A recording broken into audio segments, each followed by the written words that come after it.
In this video, we'll learn how to review the stored data. Let's get started. Once the data has been downloaded to a USB drive from your device, insert the USB drive into the computer.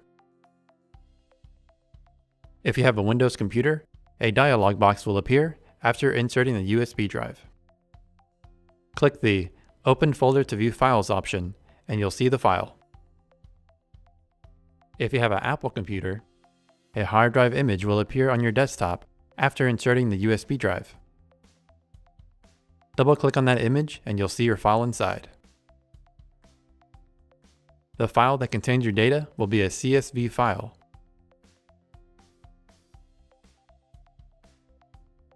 The first 7 digits of the file name is the unique device ID number. The last digit in the file name is the revision identifier. This lets you know which file is the newest. The letter A will always be the first revision. As you download more data from the same device, new files will end in the letter B, letter C, and so on. Once you're ready to open the file, double-click your file to open it. Microsoft Excel or a similar program on your machine will open the file.